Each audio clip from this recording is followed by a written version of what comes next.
Makanya pemikirannya terus berkembang. Ya, pemikirannya terus berkembang. Yang tadi terbukti bahwa pandangan beliau tentang sah tidaknya khutbah dengan bahasa selain Arab itu ya bisa berubah karena perubahan zaman. Yang dipengaruhi tentu oleh keluasan dan kedalaman ilmu pengetahuan atau ilmiah beliau. Ya, ini yang kita contoh. Ya. Kita contoh. Berarti Anda jangan apa ya? Jangan gampang puas ya. Jangan gampang puas karena sudah doktor, jangan. Sudah doktor, kuliah lagi ya di S3.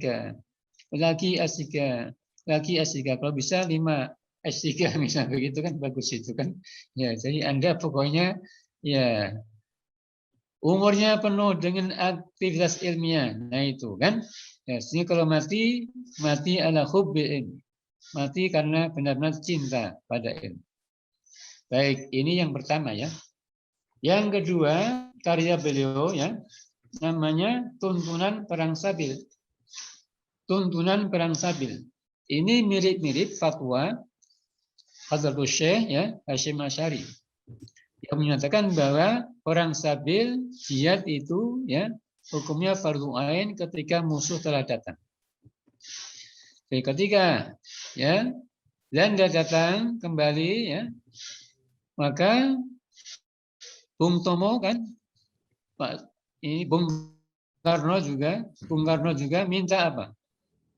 Jenderal Sudirman, ya, Bung Tomo, Jenderal Sudirman, Bung Karno minta fatwa kepada Syekh Hasyim Asy'ari tentang hukum jihad perang ya melawan penjajah. Yang kita sudah merdeka waktu itu kan, mereka datang lagi. Maka fatwanya mengatakan ya bagi muslim muslimah ya yang sehat jasmani rohani maka wajib mengangkat senjata untuk mengusir penjajah yang datang kembali setelah kita merdeka. Wah, itu luar biasa. Nah, buku ini ya mirip itu juga. Artinya ketika musuh itu datang ya di hadapan kita, maka tanpa kecuali pria, perempuan wajib melawan. Wajib bertindak, wajib angkat senjata untuk apa? Menghadapi musuh tadi. Ini beda dengan kondisi ketika musuh belum datang atau tidak datang. Ketika musuh tidak datang, maka yang wajib perang hanya muslim, ya, perempuan di rumah saja, hafid dan masak, ya, itu kira-kira begitu kan, ya, atau takrir, ya kan. Tapi ketika musuh datang, maka nggak ada pilihan, pria, perempuan, muslim, muslimah wajib angkat senjata untuk menghadapi musuh. Jadi buku beliau tentang perang sabil juga begitu, mengatakan begitu. Artinya ketika musuh sudah datang di hadapan kita, maka tidak ada pilihan lain ya bahwa jihad itu menjadi fardhu ain likulli muslim wa muslimah. Likulli muslimin wa muslimah. Bagi setiap muslim dan muslimah. Artinya laki-laki, perempuan yang muslim semua wajib angkat senjata menghadapi musuh. Nah, ini kita bisa analogikan kepada Anda yang sedang belajar di IKI. Ya. Anda sekarang berada di front, di barisan terdepan dalam membela Islam. Karena Anda ada di IKI. Maka kewajiban Anda adalah fardhu ain untuk bertahan di IKI sampai tamat S3. Tidak boleh mundur. Kalau mundur, Anda sebenarnya mundur dari saf peperangan. Itu dosa gede, ya kan? Namanya at-tawalli an-nisyafi. At-tawalli an-nisyafi itu termasuk minal kabair. Artinya kalau Anda perang ya, kemudian lari ya, mundur karena takut mati, itu dosa gede. Nah, sekarang Anda telah kuliah di IKI. Ini sama dengan Anda sudah berada di front ya, di barisan terdepan ya kan? Ya. Yang ingin membela Islam, menghadapi musuh yang datang dari kanan, dari kiri, dari depan, dari belakang, bahkan dari atas, dari bawah, bahkan dari dalam. Nah, ini Anda masih siap. Fardhu ain Anda bertahan di IKI sampai tamat S3. Gitu ya kan? Ya. Fardhu ain Anda bertahan di IKI sampai hafal 30 juz dan tamat S3 untuk apa? Di jihadil Islam, untuk memperjuangkan Islam. Untuk membela Islam. Di jihadil Quran, untuk memperjuangkan Al-Quran. Ijtihadil muslimin untuk memperjuangkan ya nasib umat Islam yang ada di Indonesia khususnya. Nah, dengan demikian Anda punya kewajiban dan tanggung jawab yang cukup besar ya, karena di tangan Anda lah terletak masa depan Islam dan umat Islam. Fi aidikunna jami'an ya, taqaddum Islam wal muslimin. Masa depan Islam dan umatnya terletak di tangan saudara-saudari ya, sebagai mahasiswa iki, sebagai alumni iki. Makanya jangan berhenti ya, perempuan wajib melawan, wajib bertindak, wajib angkat senjata untuk apa? Menghadapi musuh tadi. Ini beda dengan kondisi ketika musuh belum datang, dengan atau tidak datang. Ketika musuh tidak datang, maka yang wajib perang hanya muslim, ya, perempuan di rumah saja, hafid dan masak, ya, itu kira-kira begitu kan, ya, atau takrir, ya kan. Tapi ketika musuh datang, maka nggak ada pilihan. Pria, perempuan, muslim, muslimah wajib angkat senjata untuk menghadapi musuh. Jadi buku beliau tentang perang sabil juga begitu, mengatakan begitu. Artinya ketika musuh sudah datang di hadapan kita, maka tidak ada pilihan lain ya, bahwa jihad itu menjadi fardu ain likulli muslim wa muslimah. Likulli muslimin wa muslimah. Bagi setiap muslim dan apa? Muslimah. Artinya laki-laki, perempuan yang muslim semua wajib angkat senjata menghadapi musuh. Nah, ini kita bisa analogikan kepada Anda yang sedang belajar di IKI. Ya. Anda sekarang berada di front, di barisan terdepan dalam membela Islam. Karena Anda ada di IKI. Maka kewajiban Anda adalah fardu ain untuk bertahan di IKI sampai tamat S3. Tidak boleh mundur. Kalau mundur, Anda sama dengan mundur dari saf peperangan. Itu dosa gede, ya kan? Namanya at-tawalli an-nisyafi.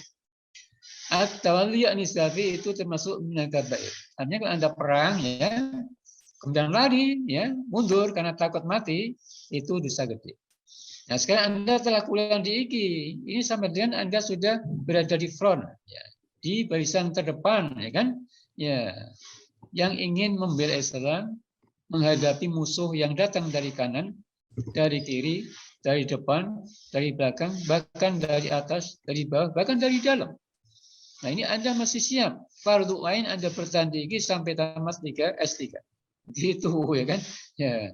Fardu ain Anda bertahan di IKI sampai hafal 30 juz dan tamat S3 untuk apa? Di jihadil Islam, untuk memperjuangkan Islam, untuk membela Islam. Di jihadil Quran, untuk memperjuangkan Al-Quran. Di jihadil muslimin, untuk memperjuangkan ya nasib umat Islam yang ada di Indonesia khususnya. Nah, dengan demikian Anda punya kewajiban dan tanggung jawab yang cukup besar ya, karena di tangan Anda lah terletak masa depan Islam dan umat Islam. Fi aidikunna jami'an ya, taqaddum Islam wal muslimin. Masa depan Islam dan umatnya terletak di tangan saudara-saudari ya, sebagai mahasiswa IKI, sebagai alumni IKI. Makanya jangan berhenti ya. Jangan berhenti ya, di 5 juz, di 10 juz, di 15 juz, atau di mana? Misalnya di 25 juz, karena tidak ada Quran kurang dari 30 juz kan? Mesti 30 juz programnya. Kemudian jangan berhenti di S2, S1. Tapi S3 selesai baru ya selesai. Itu pun belum berhenti secara sebenarnya, kan itu formalitas saja, karena belajar tidak hanya sampai S3, sampai kapan? Sampai tadi menjelang dipanggil Israel. Nah, begitu ya. Nah, ini yang kita contoh dari beliau. Oke. Nah, ini buku tadi yang oleh beliau diberi judul apa? Diberi judul Tuntunan Perang Sabil. Rasanya bukunya ini nggak ada semua, ya kan ya. Buku yang lama ini nggak ada lagi ya, itu apa namanya, tinggal apa namanya beberapa petikan ya, kan tentu kita masih bisa menemukan ya kan. Nah, berikutnya ini yang paling spektakuler, yang paling terkenal, yang paling besar, yaitu fikih perbandingan tentang masalah pernikahan. fikih perbandingan tentang masalah pernikahan. Buku ini ya tadinya berupa tulisan yang dihimpun, yang diterbitkan di majalah Ihya Ulumuddin, yang diterbitkan oleh PT IKI. Ya. Kemudian dijadikan buku dengan nama Fikih Perbandingan dalam masalah pernikahan, tolak, dan rujuk. Tetapi yang jadi baru satu, yaitu fikih perbandingan tentang pernikahan. Tentang tolak, rujuk, dan kewarisan, ya itu belum jadi. Tentang tolak dan rujuk itu sudah ada konsepnya, belum selesai. Kebetulan saya juga yang buat waktu itu, tapi belum banyak, mungkin baru sekitar 100 halaman, belum selesai. Beliau sudah nggak ada, belum sudah meninggal kan. Nah ini luar biasa buku ini. Kenapa? Di buku ini beliau mengkaji ya masalah pernikahan dari berbagai mazhab, dari berbagai mazhab. Ya, bukan saja Hanafi, Maliki, Syafi'i, Hambali, tapi juga mazhab dua itu ada Zahiri, ada Auza'i dan lain-lainnya.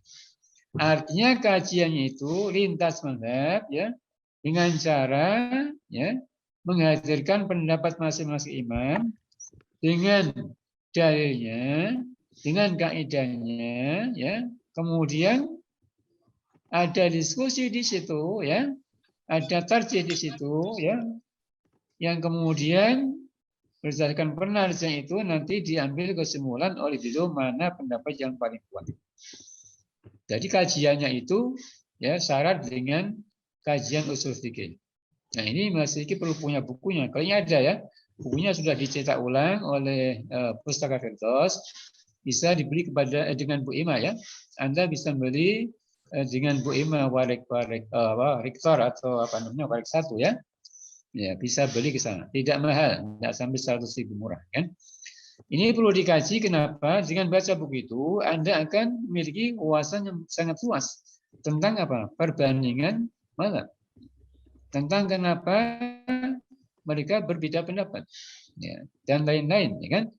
Jadi ini akan apa? Mengantarkan Anda nanti sebagai calon sarjana IKI yang menguasai fikih perbandingan. Sekalipun buku ini tadi hanya bicara tentang fikih pernikahan, tapi bisa menjadi pengantar ya tentang sekian aspek ya kajian yang ada di Abwabul Fikih, di bab fikih ya, dari bab Tuhara sampai yang terakhir itu bisa kita analogikan. Ketika Anda baca buku ini ya, seperti Anda datang ke seminar internasional. Di situ ya Imam saya datang semuanya, ada Imam Abu Hanifah, ada Imam Malik bin Anas, ada Imam Syafi'i, ada Imam Ahmad bin Hanbal, ya masing-masing menyampaikan pendapatnya, dalilnya, argumentasinya, kaidahnya, wajah istilahnya, kemudian Al-Mafrulah, ya, Sughara sebagai moderator di situ, ya, yang akhirnya mempertemukan mana mereka semua itu dan mengambil pendapat yang paling kuat di antara pendapat itu dari segi dalil dan kemaslahatannya. Jadi ini luar biasa. Ya, kalau Anda baca buku ini, ya, ini asik, ya kan? Ya, Anda akan tadi, insya Allah menjadi faqih, artinya sarjana perempuan yang insya Allah menguasai fikih perbandingan dan usul fikih perbandingan. Nah, gambaran sepintas seperti itu ya. Tentu nanti Anda mesti mengkaji bukunya. Supaya Anda punya apa? Ilmu, wawasan yang dalam, yang luas tentang apa? Tentang fikih perbandingan ini. Berikutnya ada lagi namanya buku ya, penjelasan tentang hukum bir. Penjelasan tentang hukum bir. Anda tahu bir ya? Pernah minum bir enggak? Enggak, Pak. Bir itu ada yang memabukkan, yang tidak. Yang tidak memabukkan enggak apa-apa. Itu supaya semangat tafidnya taknya. Supaya tahajudnya enggak ngantuk. Anda boleh minum bir. Cuma bir yang tidak ada alkoholnya ya. Di bir itu ada yang memabukkan, yaitu ada alkoholnya, ya. Ada yang tanpa alkohol, non alkohol, tentu ini tidak memabukkan. Nah, buku ini dikarang, ya, untuk menjelaskan bahwa ya minuman keras itu memang macam-macam, kan? Memang macam-macam. Di buku ini dijelaskan ya begini garis besarnya. Ulama fikih ya baik dari mazhab Hanafi, Maliki, Syafi'i, Hambali telah konsensus bahwa khamr, tahu khamr ya? Khamr ya, baik sedikit atau banyak, memabukkan atau tidak, itu hukumnya haram, tidak boleh dikonsumsi dan hukumnya najis. Ya, tahu khamr ya?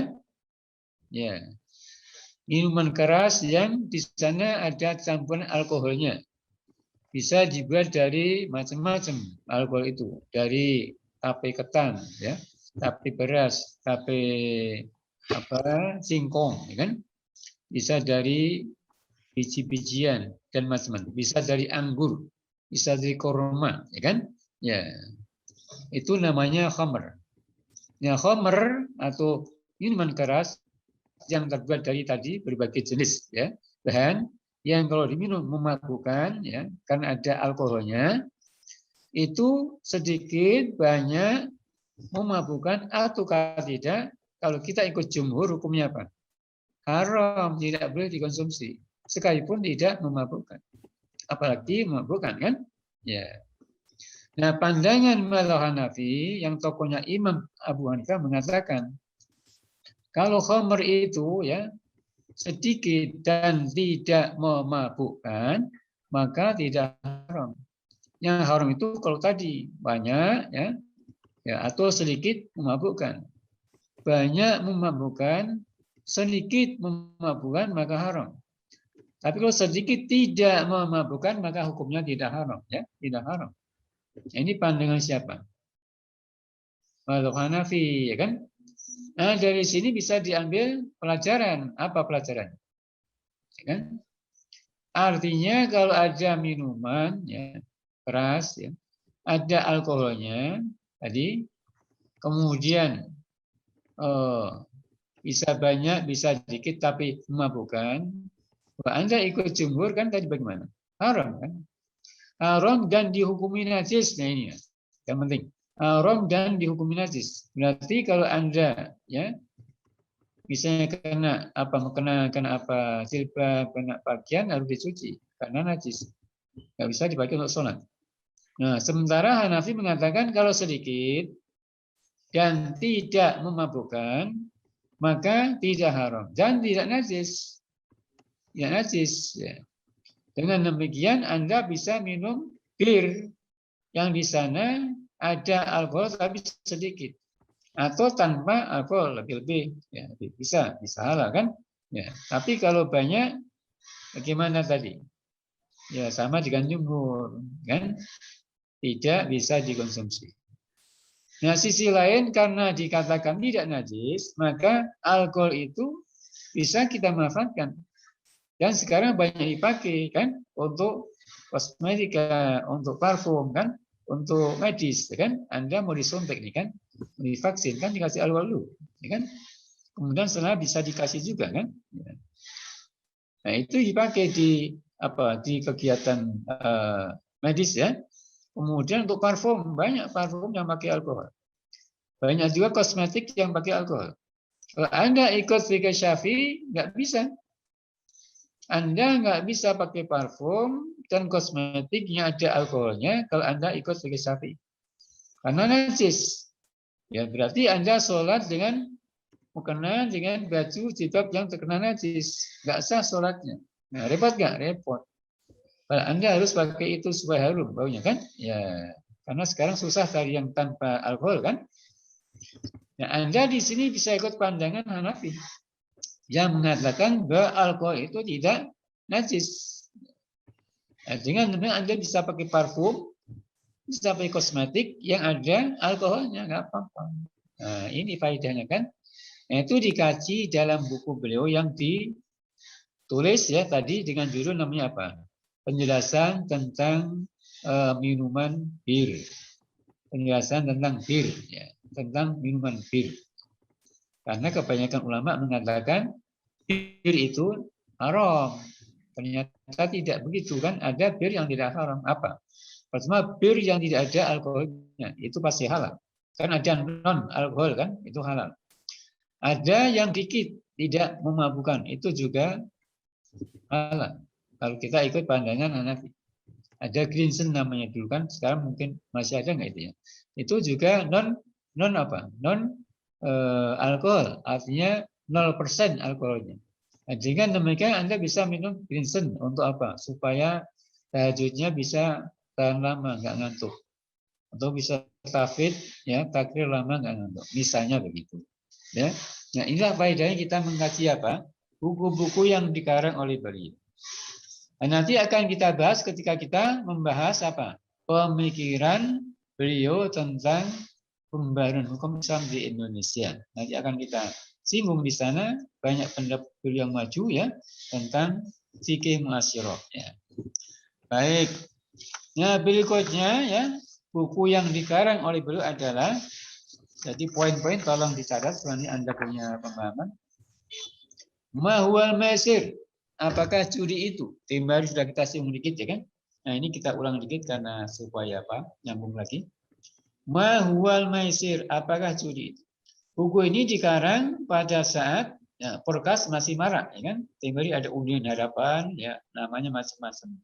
Di antaranya namanya Porkas ya kan? Nah, Porkas itu kebanyakan ulama mengatakan haram karena judi kan? Karena judi. Nah, beliau meneliti apakah benar ini judi atau bukan. Maka dikarang buku namanya Mahwal Maisir, apakah judi itu, ya kan?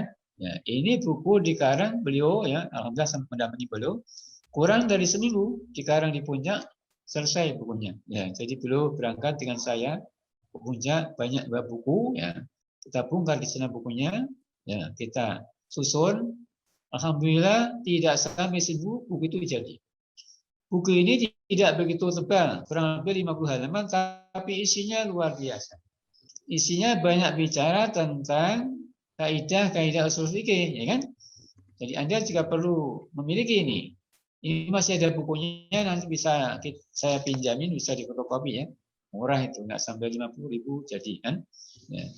Jadi ini di situ dikaji ya tentang definisi judi itu apa, gitu kan? Ya, beliau mengungkapkan sekian banyak definisi yang disampaikan para ulama sebelumnya, kemudian dikritisi, ya ini enggak tepat, itu enggak tepat, ini enggak tepat, itu enggak tepat karena begini, karena begini kan. Akhirnya beliau menyimpulkan, ya dengan rumusan beliau sendiri yang mengatakan bahwa judi itu ya tidak seperti yang dirumuskan oleh para ulama terdahulu itu. Sehingga Porkas itu tidak masuk kategori judi, sekalipun haram. Union Harapan, Porkas itu haram bukan karena judi, tapi karena banyak membawa mudarat. Nah, itu pandangan beliau. Ya, buku ini sangat menarik. Dan pernah ramai waktu itu karena beliau semacam melawan arus ya. Al-Maf'ula semacam melawan arus ya yang berkembang di masyarakat, di mana ya kebanyakan ulama mengatakan bahwa Porkas itu adalah judi. Beliau mengatakan itu bukan judi, memang haram, tapi haramnya bukan karena tadi maisir, tapi karena apa? Karena mengandung banyak mudarat. Kemudian ada buku lain namanya Sekitar Masalah Syubhat. Sekitar Masalah Syubhat. Nah, buku ini dikarang ketika ya sedang rame ya lemak babi. Di situ waktu itu ada susu, ada kecap kan, ada sabun ya, ada pasta gigi dan lain-lain ya. Yang diisukan mengandung enzim babi atau lemak babi. Akhirnya heboh kan, susu pada dibuangin, kecap dibuangin kan, kemudian tadi pasta gigi dibuangin, sabun dibuangin dan lain-lain. Ya, bahkan kue juga dibuangi karena diisukan mengandung lemak babi. Nah, tentu ini membahayakan kan? Kalau banyak dibuang kan, ya pabriknya bisa bangkrut, ya, karyawan juga bisa terkena dampaknya kan. Nah, makanya akhirnya beliau ya mengambil inisiatif mengarang buku namanya ya penjelasan tentang masalah syubhat, sekitar masalah syubhat. Apa itu syubhat? Syubhat itu ya masalah ya yang ya hukumnya tidak jelas, haram wa halal. Karena dalilnya juga nggak jelas, halal wa haram, kan? Tidak ada dalil yang mengatakan haram secara jelas. Tidak ada dalil yang mengatakan halal yang secara jelas. Akhirnya abu-abu kan bainal halal wa haram, ya kan? Antara haram dan halal. Antara halal dan haram. Itu namanya syubhat. Nah, bagaimana ketika terjadi isu misalnya kita sudah biasa mengkonsumsi tadi susu atau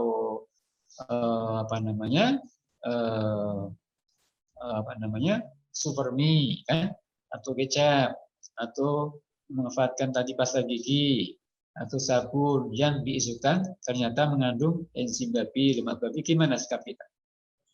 Ya, sikap kita ya menurut beliau kita tenang aja dulu, jangan langsung panik. Tenang dulu, ditunggu adanya penelitian dulu. Artinya ketika terjadi isu di tengah-tengah masa kita harus melakukan penelitian dulu. Benar nggak itu? Kalau benar, ya, secara ilmiah ada enzim babinya, maka harus diambil sikap haram karena sudah jelas ada enzim babinya, lemak babinya. Tetapi kalau saat ini nggak ada, bagaimana? Ya kembali ke hukum semua lah. Bagaimana? Ya halal, ya tidak haram.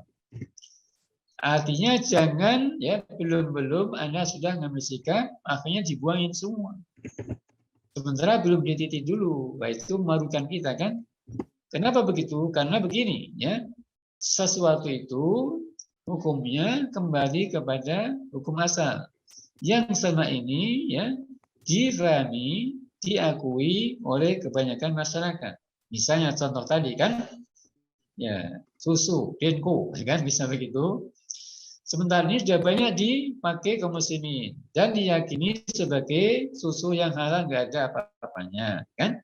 Kemudian muncul isu yang mengatakan ada enzim babinya, lemak babinya gimana? Ya udah tenang aja, konsumsi aja sampai nunggu ada penelitian ilmiah yang meyakinkan, yang benar-benar valid, yang menyatakan misalnya ada atau tidak ada. Kalau ada ya benar kita stop. Kalau nggak ada ya boleh terus. Nah, di buku ini dijelaskan misalnya pengertian syubhat itu apa. Bagaimana sikap kita menghadapi kasus semacam itu. Apa yang harus dilakukan oleh para ulama untuk mengatasinya. Nah, ini dikasih dalam buku ma syubhat tadi atau sekitar masalah syubhat tadi. Buku ini kecil ya, tapi sangat penting. Lebih kecil daripada buku tadi, Mawal Masjid.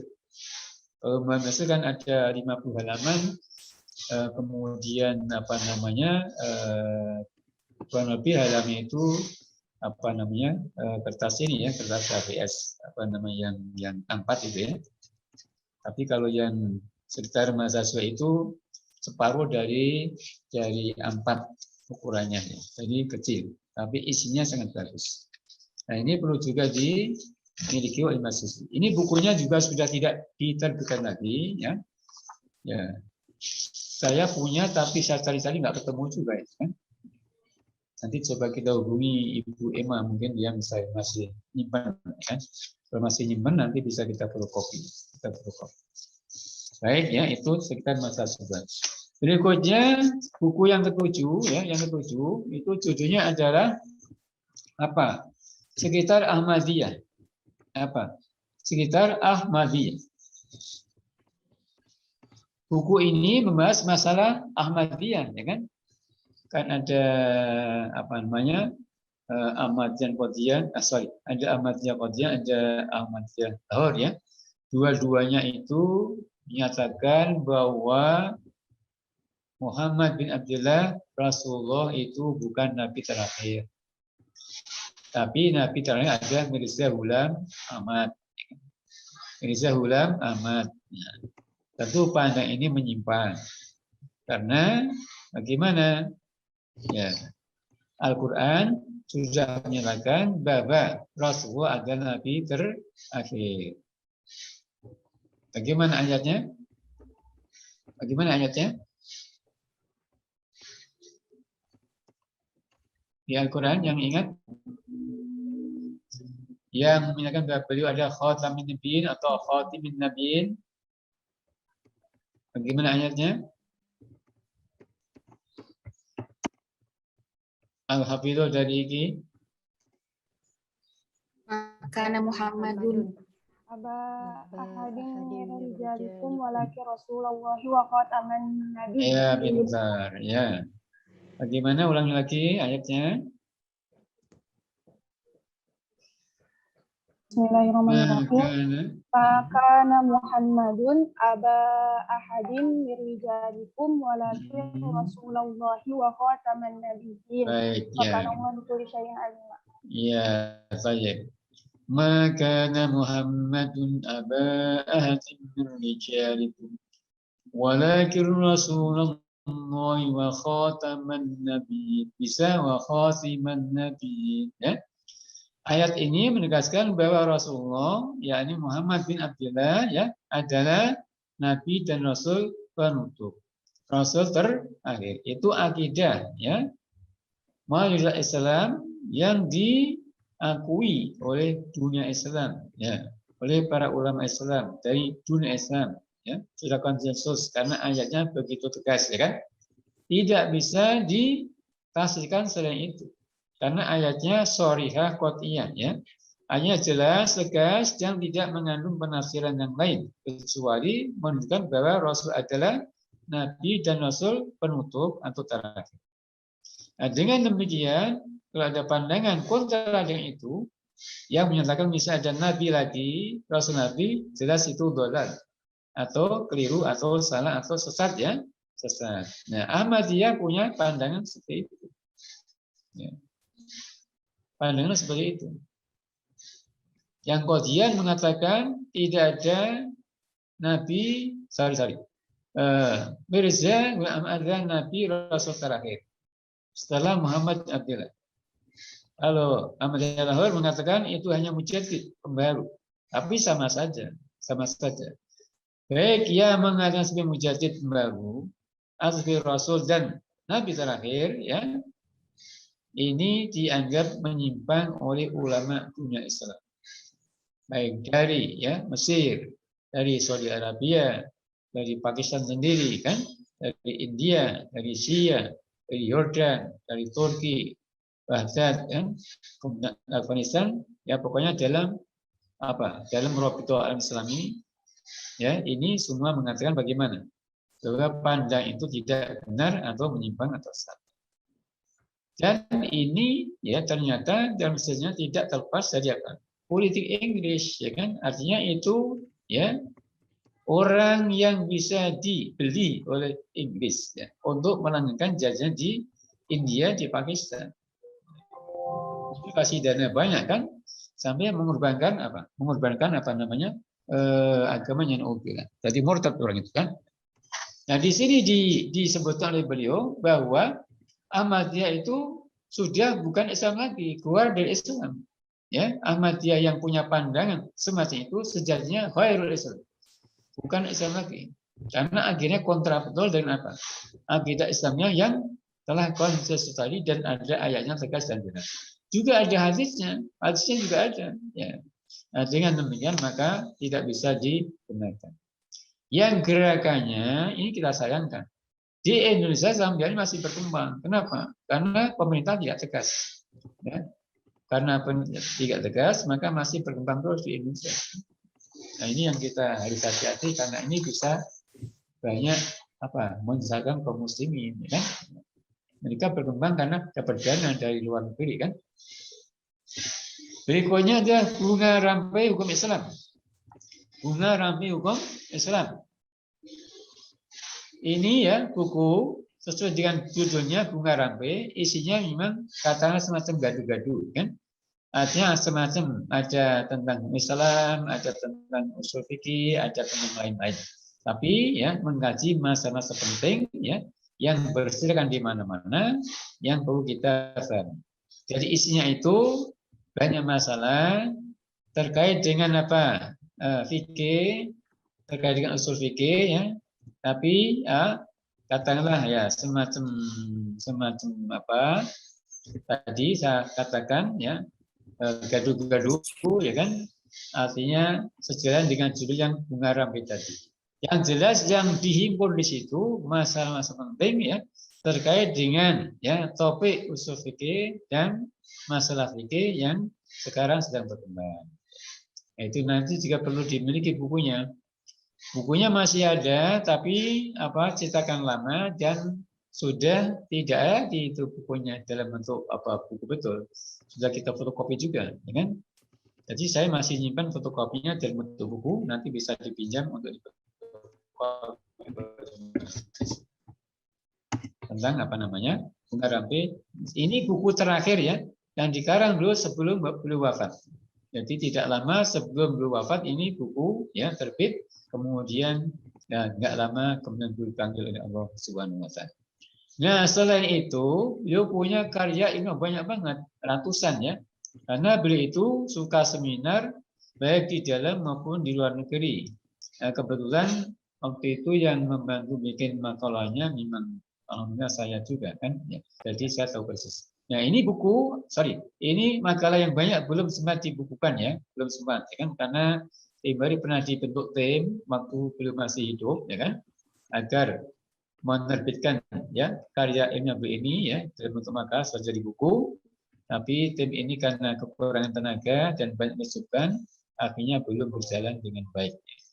Baru beberapa yang bisa diterbitkan, yang diantaranya adalah itu sejarah beliau yang judulnya Profesor Ibn Husain dan Pembaruan Hukum Islam di Indonesia. Yang kebetulan waktu itu saya menjadi sekretarisnya. Nah, buku tentang buku terkait dengan makalah-makalah beliau yang banyak tadi memang belum sempat diterbitkan ya karena timnya ini mohon maaf ya tidak bisa berjalan karena kekurangan tenaga dan banyak kesulitan. Kebetulan ketuanya saya juga itu waktu itu kan, jadi banyak kendala, jadi belum jalan ya. Baik, semoga nanti Anda bisa meneruskan ya. Misi ini artinya bisa menyusun ya karyanya yang banyak itu untuk menjadi buku yang bisa diterbitkan ya. Baik. Jadi untuk karyanya kita akhiri di sini, kita nyambung ke masalah berikutnya yaitu IKI dalam lintasan sejarah. Kita akan bicara singkat tentang sejarah IKI ya, tentang siapa pendirinya, siapa penerusnya, latar belakang kenapa IKI didirikan, visi misi dan tujuan, kemudian kenapa Al-Quran dan Quran digabungkan. Nah sebelum itu supaya nggak bosan, nggak jenuh, saya kasih waktu ya sekitar 5 menit. Silakan Anda bikin pertanyaan nanti sampaikan sama saya. Ya, Anda dikasih waktu 5 menit untuk bikin pertanyaan terkait dengan yang tadi saya sampaikan, yaitu karya ilmiah beliau ya, pemikiran beliau ya. Dan nanti baru kita lanjutkan kepada materi berikutnya tentang IKI dalam lintasan sejarahnya. Katakanlah sejarah IKI secara singkat. Baik, silakan Anda bikin pertanyaan ya supaya tidak jenuh ya.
Gimana? Ada pertanyaan? Kita mulai lagi. Ada, Pak. Ya, silakan. Izin bertanya, Pak. Baik. Kan menurut penyampaian Bapak kemarin, kalau Bapak itu mempunyai intensitas bertemu dengan Al-Maghfurah itu sangat tinggi ya, Pak. Nah, saya tuh penasaran bagaimana sih keseharian beliau, amalan ibadah, terus bisa manajemen waktu, konsisten menulis, terus belajar, terus mengisi seminar, aktif di berbagainya, seperti itu mungkin, Pak. Iya. Itulah kehebatan beliau ya. Menurut saya beliau itu punya karomah ya dalam memanage waktu. Karena waktunya begitu luar biasa. Dari pagi sampai pagi penuh aktivitas kan. Ya, beliau ada di IKI, ada di MUI kan, ada di Mahkamah Agung, ada di Kemenak kan, ada di UIN, ada di mana-mana. Ya kan? luar biasa kan? Ya, gimana memanage itu kan? Pagi-pagi sudah jalan, nanti ya malam baru pulang kan? Ya. Tapi nggak pernah lepas dari apa? Membaca buku kan? Ya. Sebelum berangkat baca buku dulu, buka kitab maksudnya kan? Ya. Nanti di mobil buka kitab, kan? Di IG buka kitab, di MUI buka kitab kan? Di mana lagi? Di Kemenak ya, buka kitab juga kan? Kemudian bahkan di bengkel, di toko, karena saya kadang-kadang menemani beliau di bengkel, di toko, buka kitab juga. Artinya sekalipun sudah begitu sibuk kayak begitu masih sempat apa? Ke toko, ke bengkel, ya kan? Ya, di samping tadi memanage IG kan? Kemudian memanage apa? Komisi MUI kan? Ada di Mahkamah Agung kan? Ya, ada di Dewan Pertimbangan Agung DPA. Pernah jadi anggota DPA soalnya kan? Ya, dan di mana-mana. Nah, dari sini maka menurut saya beliau itu punya karomah dalam memanage waktu. Karena waktunya kan sama dengan kita kan. Berapa? 24 jam kan? Artinya kiai, ustadz, orang biasa, ngasih dosen itu waktunya sama. Berapa? 24 jam. Tapi ada yang bisa memanage dengan baik, akhirnya membuatkan sekian banyak aktivitas di antara ini ya kan. Itulah namanya waktu yang barokah. Jadi waktunya barokah. Tidak kayak kita ini kan, kita ini pokoknya banyak terbuang-buang ya. Ya, banyak terbuang-buang. Waktunya banyak tapi nggak hafal-hafal hafalannya kan. Ya, kuliahnya juga nggak selesai kan. Ya, itu namanya kurang barokah. Nah, tentu ada amalan-amalan kan. Ya, pertama tadi nanti akan kita singgung. Apa kira-kira kiat-kiatnya? Kan itu ada kiat-kiatnya dan ada amalan-amalannya kan. Pertama masih orangnya ikhlas, kan? Ya, ini modal utama. Dia orangnya ikhlas, kan? Berikutnya istiqomah, kan? Istiqomah, kan? Ketiga penuh kesungguhan, ya kan? Ya, jihad, bil jiddi, ya, wal isyad, ya kan? Nanti akan kita singgung di nilai-nilai agungnya, kan? Sekarang sepintas saja. Kemudian orangnya sangat sederhana, ya, sangat sederhana, ya. Punya rumah bagus itu kan baru, ya kan? Punya mobil bagus itu baru. Punya mobil bagus itu waktu di mahkamah di DPA ya, sorry, di DPA baru punya. Kan biasanya mobilnya jelek-jelek kan. Ya, jelek-jelek kan. Rumahnya rumah dinas yang ya nggak bagus juga kan. Jadi punya rumah bagus yang sekarang itu belum lama itu, belum lama. Artinya begini, jadi mujazahnya itu mujadah ruhiyah dan zahiriyah. Batinnya, ruqyah, matiyah, ya, kemudian ilmiah. Ya. Artinya mujazahnya full, tidak kayak kita kan ya. Kita mungkin kadang-kadang mujazah hanya jismiyah, ya kan? Yo mujazahnya jismiyah, zahiriyah, batiniyah, ruqyah, matiyah, ilmiah. Full, ya kan? Misalnya tahajud kan tidak pernah berhenti, kan? Ya, kalau kita mungkin ya sering berhenti ya tahajud ya. Ya, kemudian mungkin wiridan-wiridan tertentu kalau kita juga sering berhenti. Tapi kan tidak pernah berhenti kan? Belum tadi wiridan dalam bentuk mutolatul kitab. Wah itu yang luar biasa. Lu pernah bilang, jadi orang yang berilmu itu ya, kalau ilmunya memang akhirnya didalami, dikuasai, dikembangkan, diamalkan, diperjuangkan itu akan menimbulkan namanya karomatul ilm. Keramat ilmu. Nah, keramat ilmu bukan keramat duit ya kan. Kalau keramat orangnya suka bilang apa? Misalnya ada kertas dibikin jadi duit ya kan. Atau bisa berjalan di air, bisa terbang tanpa sayap itu keramat. Itu bukan keramat. Keramat yang hebat itu bisa mendirikan PT IKI, bisa mendirikan IKI kan, bisa bikin fatwa yang hebat di komisi fatwa, bisa bikin buku, bisa bikin makalah, kan? Ilmunya manfaat, muridnya juga bisa ngambil manfaatnya lewat ilmunya. Itu namanya karomatul ilm. Itulah yang dimiliki oleh beliau, ya kan? Ya, yang kita yang ya masih sulit ya, karena kita ini waktunya 24 jam sering apa? Sering terbuang-buangnya enggak? Iya. Coba kalau kita ini ya waktunya 24 jam ini ya kita bisa bagi dengan baik, mungkin Anda akan selesai 30 juz di IKI nggak sampai 6 tahun. Mungkin 2 tahun selesai itu. Ya kan?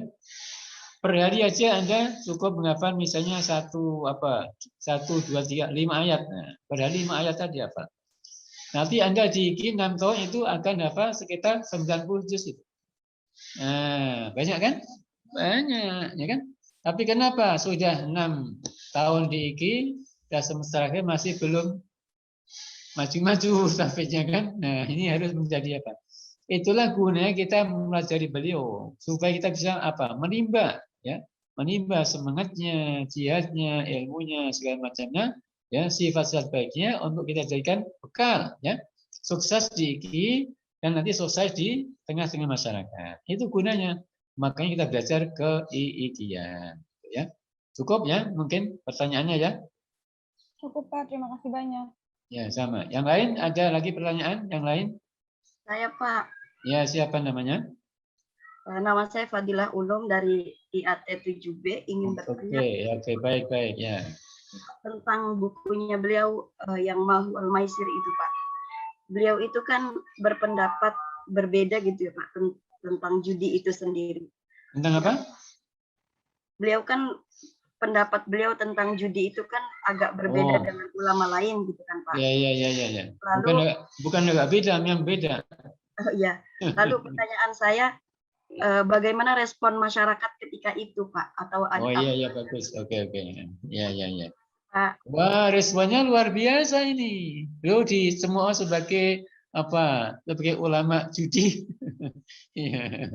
Jadi dikira dapat duit banyak juga dari sponsor judi, sponsor forecast atau pemerintah kan, padahal nggak dapat apa-apa. Beliau ngarang buku itu murni ilmiah, ya. Tidak ada sponsor, tidak ada yang nyuruh-nyuruh kan, nggak ada pesanan ya dari sponsor, katakan dari pemerintah dan lain-lain. Artinya murni ilmiah. Benar waktu itu, masya Allah, banyak ulama yang mencemooh. Ini ulama forecast, nah gitu kan, ulama judi. Ya masyarakat apalagi kan, karena ketidaktahuannya masyarakat ya lebih mencemooh lagi kan, ya dianggap ini ulama bayaran nih, mesti ada yang bayar ini kan, ada pesan sponsor ini kan, ya jadi benar. Jadi Anda bagus pertanyaannya, memang itulah orang yang mendekat kebenaran itu di mana-mana seperti itu, banyak musuhnya, ya kan? Banyak musuhnya, jangan dikira nggak banyak. Termasuk menjadikan IKI. Nah, itu banyak musuhnya sampai hari ini.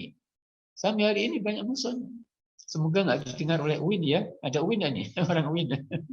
Ya, itu dari awal sampai sekarang masih terus itu kan. Ya, bahkan Anda kan digusur dari depan UIN itu kan.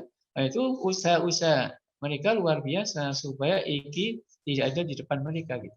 Itu luar biasa. Artinya begini, ya langkah beliau baik dalam bentuk ilmiah, bentuk buku, bentuk tadi, ya mendirikan lembaga, itu tantangannya luar biasa. Tidak langsung disambut baik oleh para ulama, oleh masyarakat. Banyak yang menentang, banyak yang mencemooh, banyak yang melawan. Termasuk tadi buku Mahwal Maisir tadi kan, wah itu tantangannya luar biasa kan. Termasuk saya, karena mereka tahu ini orang-orang PT kita tahu. Saya itu yang juru ketiknya kan, ya, yang ikut buat buku itu. Saya saya diserang oleh mahasiswa Sigit. Ditelepon bolak-balik. Ya, termasuk Kiai Nur Muhammad almarhum. Tahu ya? Almarhum Kiai Nur Muhammad, tahu kan? Nah, itu kan di PTIK. Ya, sudah tamat adik kelas saya. Nah, ketika buku ini muncul, saya langsung dipilih beliau itu.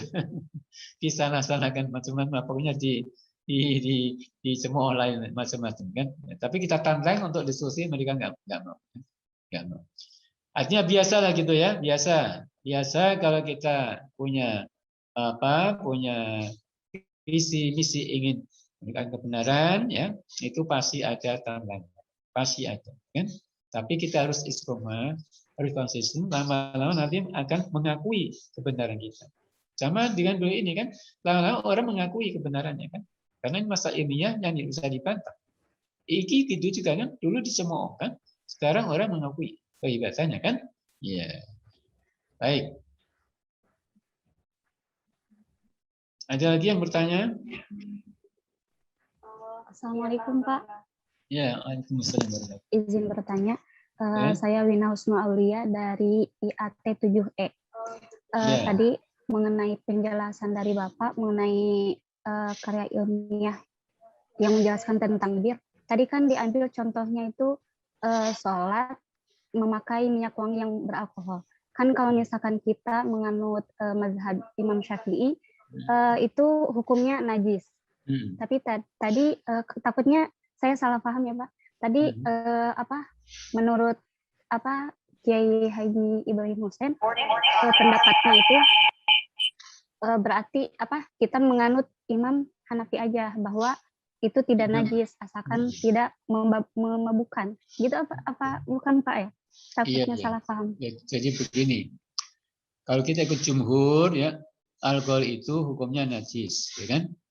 Jumhur itu ya mazhab Maliki, Syafi'i, Hambali dan lain-lain. Hukumnya najis. Berarti Anda tidak boleh pakai parfum atau kosmetik yang ada alkoholnya. Dipakai untuk sholat misalnya, ya kena baju, kena apa, maka sholatnya tidak sah karena ada najis kan? Ya.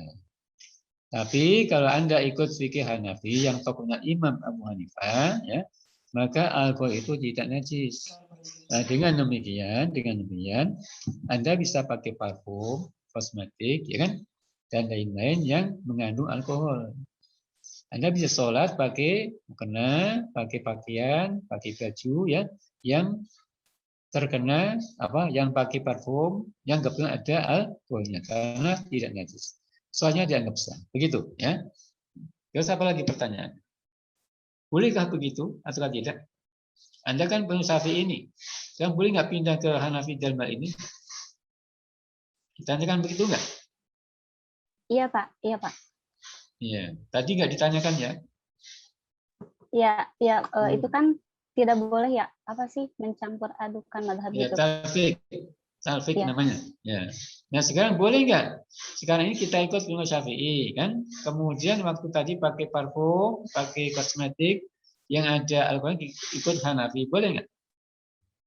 Kalau kita ikut pandangan yang sempit, yaitu pandangan Imam Al-Qafal dan Imam Qarafi, maka tidak boleh. Tidak boleh. Karena ketika kita sudah milih satu, Syafi'i nggak boleh kemana-mana lagi. Tapi pendapat ini sekarang tidak laku. Karena repot, ya, mempersulit kita. Kita akan gampang terbentur tembok, sehingga banyak masalah yang tidak bisa kita lakukan. Nah sekarang, ya, yang berkembang, yang banyak pakai pendapat yang maju, pendapat Imam Al-Kamal Ibnu Hamam. Dia mengatakan seperti itu nggak ada masalah, boleh-boleh aja. Tidak ada ayat yang melarang, ya, tidak ada hadis yang melarang, diperbolehkan, ya kan? Ya. Karena di zaman Nabi juga sering terjadi begitu. Artinya sahabat itu macam-macam. Ada yang awam, ada yang ulama, ya kan? Yang awam boleh ikut sahabat mana saja yang ulama. Tidak harus aku aja. Nah ini sebagai dalil. Kalau gitu kita boleh ikut siapa saja. Yang penting sudah ngaji atau ilmunya. Itu yang penting. Artinya Anda boleh ikut Hanafi, Maliki, Syafi'i, Hambali. Yang penting sudah ngaji dulu. Tahu ilmunya dulu. Karena tanpa ilmu kan tidak bisa ikut kan. Ngawur kan namanya kan. Ya, jadi boleh ikut imam siapa saja yang mana sudah ngaji dulu. Nah ini pentingnya kita belajar apa? Fikih perbandingan. Yang diajarkan oleh guru tadi kan. Nah, dengan begini Islam jadi luas. Dan sekarang pendapat yang sempit tadi nggak dipakai. NU dulu pakai pandangan profil yang mengatakan haram nggak boleh. Sekarang NU nggak pakai itu. Yang dipakai pendapat Al-Kamal Ibnu yang mengatakan boleh. Buktinya apa? Banyak buktinya. NU ya kalau ibadah haji umroh di pesawat gimana sholatnya? Gimana sholatnya? Tentu wudhu nggak bisa. Tayamum nggak ada debu. Berada di darat repot. Kotor semua pesawatnya. Lalu gimana sholatnya? Sholatnya itu sudah pindah ikut pandangan Imam Auza'i yang mengatakan boleh tayamum dengan dinding pesawat, dengan jok kursi, dengan pakaian kita, dengan sajadah dan lain. Jadi sudah pindah. Contoh lain, orang NU sekarang banyak punya ATM, banyak punya kartu kredit, banyak, benar nggak? Ya, padahal itu bisa nggak bisa. Kenapa? Kartu kredit ATM itu tidak bisa, nggak sah, karena itu ghairul mukallaf, ghairul aqil. Tapi pendapat Hanafi, Maliki mengatakan itu bisa dipakai sebagai sarana transaksi. Nah, berarti sudah pindah ke mazhab lain kan? Orang NU kan tanpa disadari. Banyak lagi. NU suka tahlilan nggak? Suka. NU suka beda nggak? Yang paling getol tadi itu orang NU, benar nggak?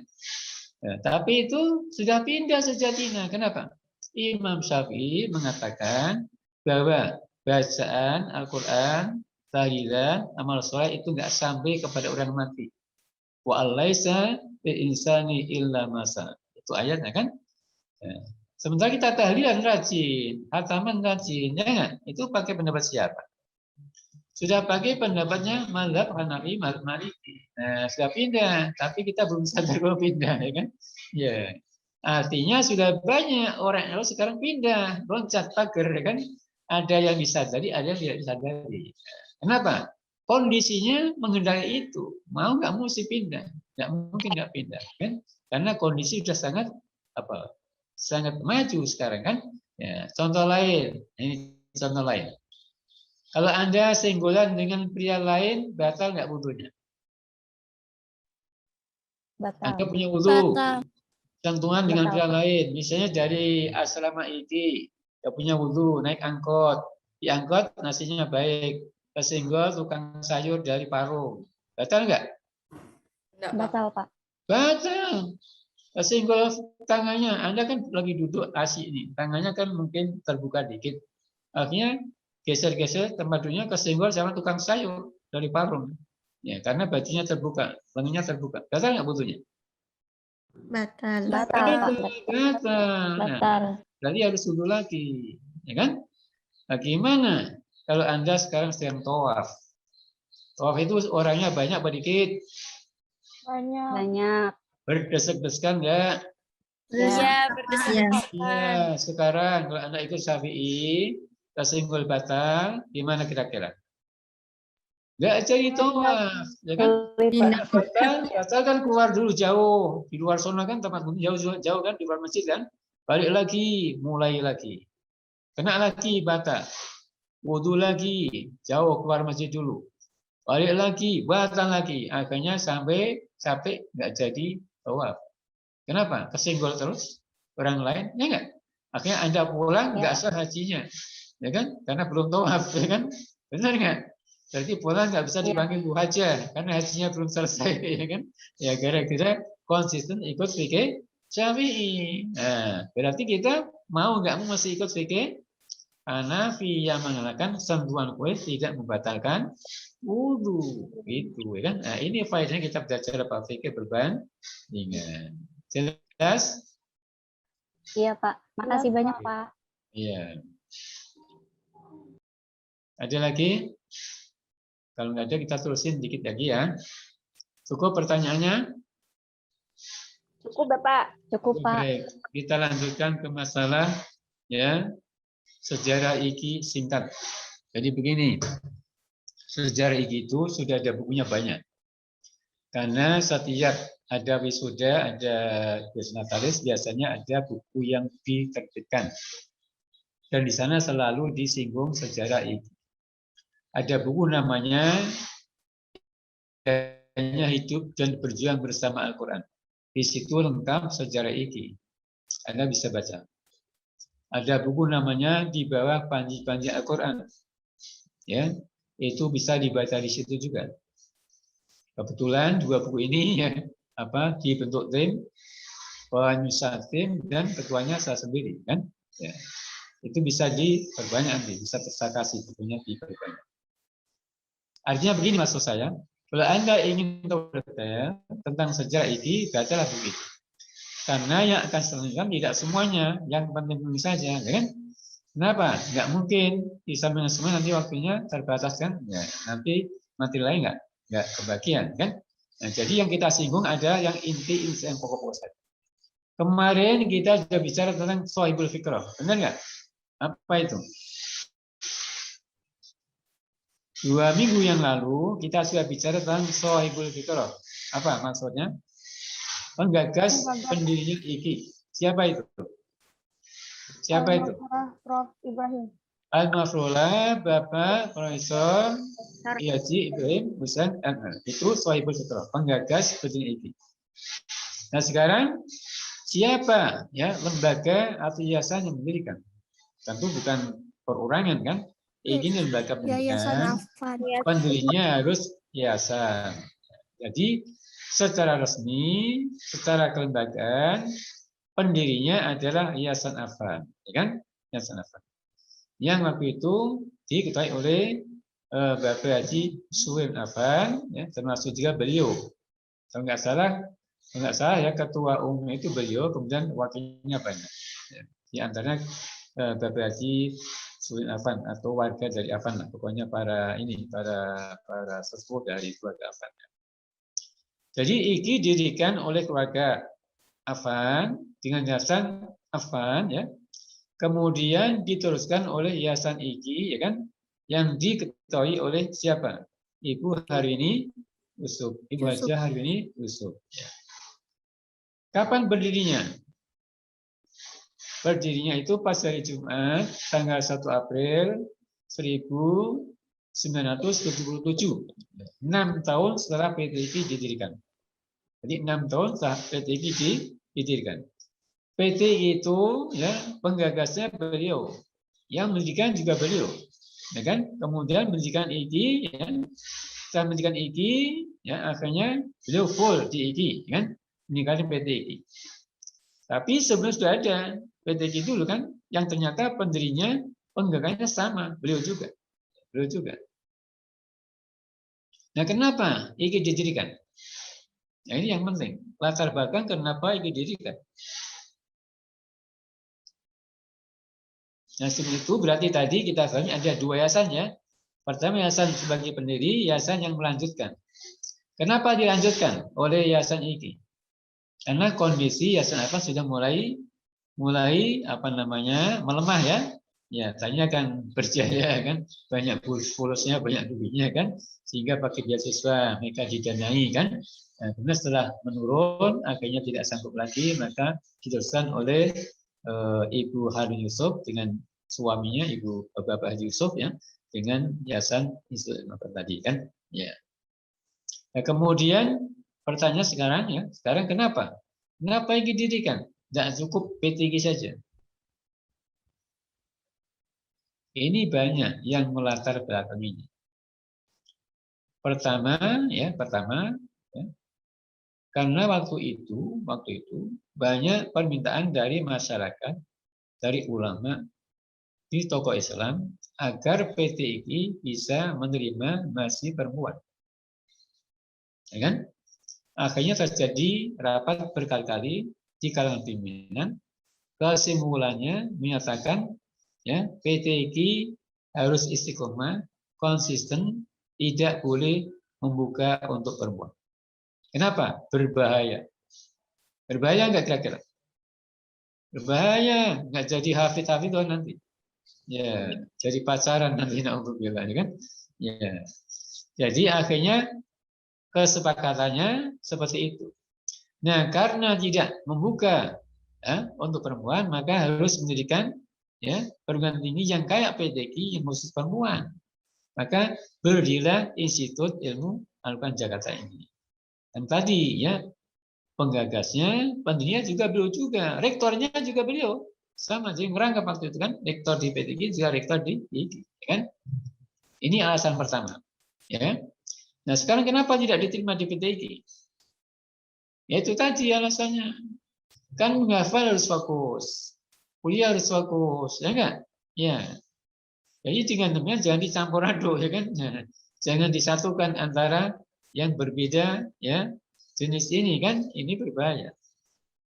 Bahkan sampai-sampai ada namanya Kiai Haji Syed Miftah, beliau bilang, kalau ada di antara bapak dan merapat bilangnya, kalau ada di antara bapak yang berpendapat, ya, PTIG membuka untuk perempuan, maka saya akan melubangi pagarnya kalau dikasih pagar. Saya akan loncati pagarnya kalau dibikin pagar. Sampai begitu bilangnya itu. Ya. Nah, sekarang PTIG tidak konsisten, benar nggak? Benar nggak? Benar. Karena sudah membuka untuk S1, S2, S3 sih boleh. Ini S1 buka untuk laki-laki, untuk perempuan PTIG. Itu namanya sudah menyalahi kitab. Makanya Anda jangan dekat-dekat sama PTIG, ya. Ya, karena PTIG sudah menyalahi kitab. Ya. Menyalahi, ya, visi misi pendirinya. ya, yang hanya menerima mahasiswa pria saja. Nah sekarang perempuan diterima juga. Kenapa? Karena serakah, ya kan? Tidak solidar sama PTQ, kan? Padahal kan ini kakak beradik PTQ, kan? Jadi kakak kandungnya PTQ, adik kandung PIQ. Jadi mestinya harus solidar itu, kan? Ya, tapi enggak juga, kan? Ya. Padahal itu kawan saya semua di PT itu sekarang itu, kan? Pimpinnya kawan saya semua itu, kan? Ya. Baik ya, jadi itu ceritanya. Pertama itu. Kedua apa? Kedua, ternyata di dunia Islam belum ada pengganti perempuan, pengganti Islam yang spesifik, yang seperti ini. Yang mewajibkan masih berhafal 30 juz dan mengkaji ilmu-ilmu Al-Quran. Di kedua latar belakangnya karena di dunia Islam ternyata belum ditemukan ya jamiah Islamiyah yang seperti ini sekarang ini, yaitu yang mewajibkan mahasiswa hafal 30 juz ya, dan mewajibkan mahasiswa mengkaji secara mendalam ilmu Al-Quran atau ulumul Quran. Ini belum ada. Bahkan sampai hari ini belum ada. Waktu itu beliau sudah keliling dunia Islam.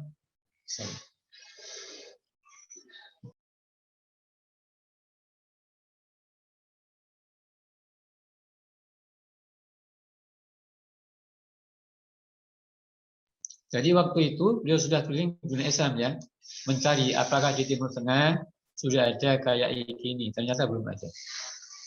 Di Asia Tengah belum ada juga. Di mana-mana belum ada. Di Asia apalagi nggak ada. Nah, akhirnya maka beliau terpanggil, terinspirasi untuk mendirikan ini. Yang tadi khusus perempuan dan diwajibkan menghafal 30 juz, kemudian mengkaji ulumul Quran dengan tafsir secara mendalam. Nah, itulah latar belakangnya. Ternyata sampai ini belum ada. Di Madinah itu ya baru akhir-akhir ini ada namanya Kuliatul Quran. Fakultas Al-Quran. Di Madinah saudara tidak ada jamiah itu belum ada. Di Mesir nggak ada. Apalagi di Syria, di Yordan, di Irak, ya, yang sudah hancur itu kan, di Turki, di Afghanistan yang baru mulai mau bangkit, nggak ada semua. Di Azhar yang ada namanya Prodi Ilmu Tafsir dan Al-Quran, ilmu mirip kita, IAT, kan? Itu prodi di sana. Nggak ada fakultas itu, apalagi jamiah nggak ada. Di Azhar yang terkenal itu kan sampai hari ini. Nah, dengan demikian ini satu-satunya di dunia Islam, satu-satunya. Ya, luar biasa kan? Artinya beliau punya pemikiran yang luar biasa yang tidak pernah difikirkan oleh ulama lain dari dunia Islam ini. Ya, untuk menjawab tadi maka dirikan ini supaya di dunia Islam ada jamiah ya yang khusus perempuan, mewajibkan menghafal 30 juz dan mengkaji secara mendalam ulumul Quran dan tafsir. Itu latar belakangnya. Yang ketiga, latar belakangnya. Ulama perempuan yang hafal itu sangat-sangat jarang. Benar nggak? Ulama perempuan yang ahli tafsir, ahli fikih, ahli hadis, yang hafal 30 juz sangat-sangat jarang. Benar nggak? Mungkin bukan jarang, nggak ada. Nggak ada, ya kan? Ya. Maka perlu didirikan ya institut yang bisa mencetak ulama perempuan yang hafidh, yang nanti menjadi ulama perempuan di bidang Al-Quran, tafsir, hadis, fikih dan lain-lain. Ya, itu latar belakangnya. Berarti Anda ini akan dicetak menjadi ulama perempuan yang hafidh, yang pakar dalam ulumul Quran, dalam tafsir, dalam hadis, dalam fikih, dalam usul fikih dan lain-lain. Wah, luar biasa. Nah, makanya tidak cukup satu strata kan? Tidak cukup di S1 saja. Mesti naik ke S2, naik ke S3. Kalau ada S9, tapi enggak ada. Ya, begitu ya. Jadi begitu.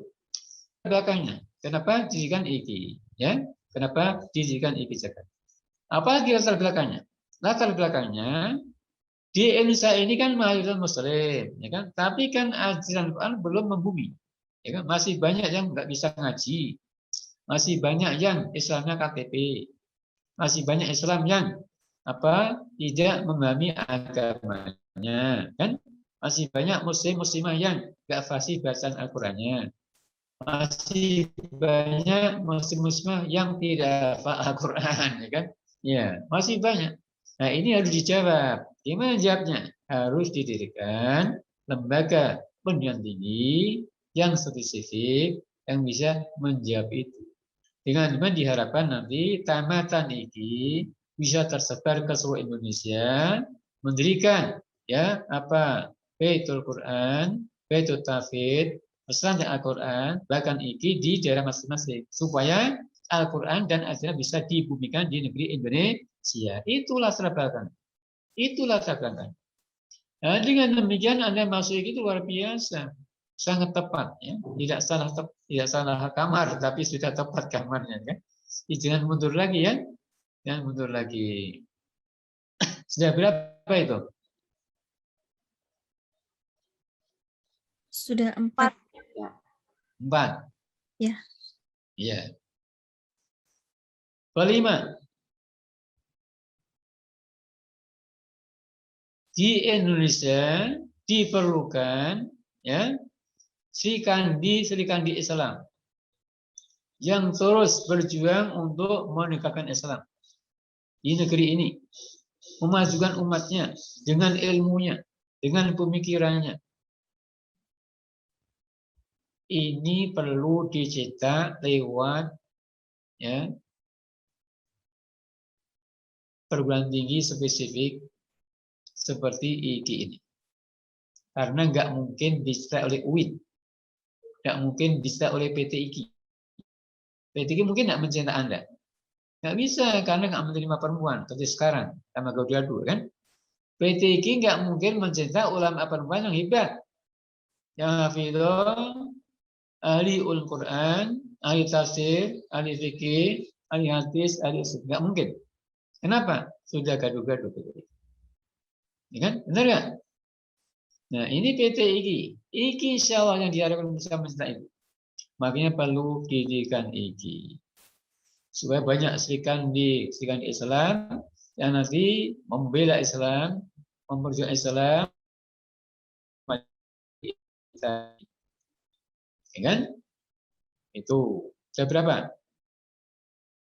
Sudah 5. 5, Pak. 5. Yang keenam.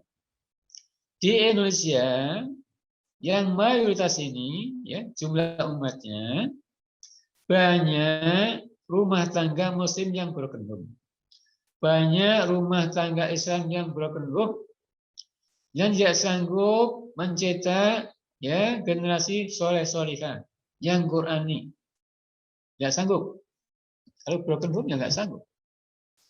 Dengan demikian perlu dicetak calon-calon ibu rumah tangga yang hebat, yang hafidhah, yang nanti sanggup mencetak anaknya, putra-putrinya, keturunannya menjadi hamba Allah yang soleh-solihah, agar memenuhi negeri ini.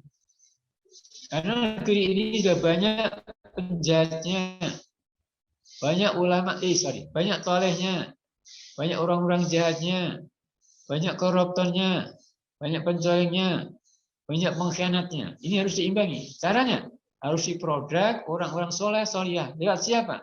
Lewat ibu-ibu yang soleh, yang solihah. Ini bisa diharapkan dari IIKI Jakarta. Anda itu dicetak menjadi calon ibu yang solihah, yang kelak melahirkan anak yang jadi ulama, jadi hafid, jadi hafidh, jadi Al-Quran. Ini akan meramaikan negeri kita yang kita cintai. Supaya tidak kalah dengan para koruptor, para pencoleng, pengkhianat, penjahat. Ya, yang sekarang sudah begitu banyak orang. Nah, itu latar belakangnya. Ya berapa? 6, Pak. 6, Pak. 6. Ya. Di Indonesia yang luas ini yang begitu banyak penduduk ini, ya, dan mayoritas beragama Islam, diperlukan, ya, dosen, guru, ustadzah, ulama perempuan yang bisa mengisi lembaga-lembaga pendidikan Islam. Mulai dari taman kanak-kanaknya, dari ibtianya, MTS-nya, MA-nya, pesantrennya, perguruan tingginya, ini harus diisi.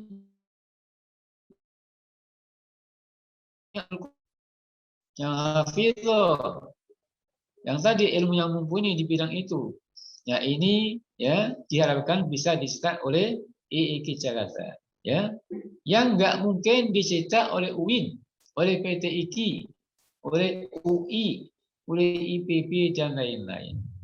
Nah, dengan demikian, ya, latar belakang ini memang luar biasa. Inilah yang mendorong beliau untuk menunjukkan IIKI Jakarta. Tentu masih banyak lagi latar belakangnya, kan? Ya, Anda tahu ini, ya, bukan Anda. Beliau almarhum tahu ini, ya, lewat perenungan yang matang, yang panjang, yang lama, ya, lewat kajian-kajian, sehingga kesimpulannya, ya, seperti itu tadi. Artinya menghasilkan berdirinya IIKI Jakarta. Nah, dari sini kita bisa melihat beliau tidak pernah berhenti berusia, tidak pernah berhenti menggagas,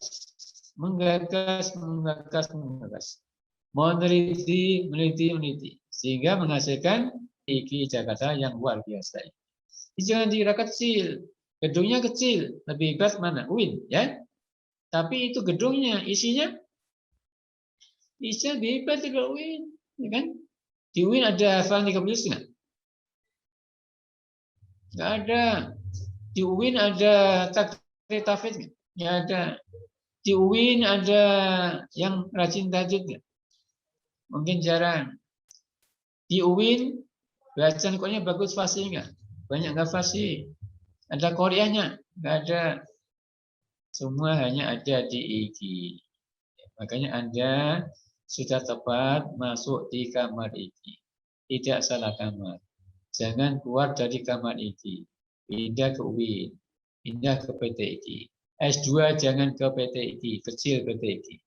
Lebih besar IIKI. S2 IIKI saja. S3 jangan pindah ke PT IIKI. Nggak ada apa-apa di sana. Cukup di IIKI saja.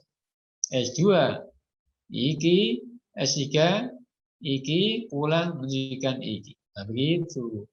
Itulah latar belakangnya kenapa IIKI didirikan. Sekarang IIKI ibarat pohon rindang yang bagus. Yang seorang melihat mesti tertarik untuk mendekatinya.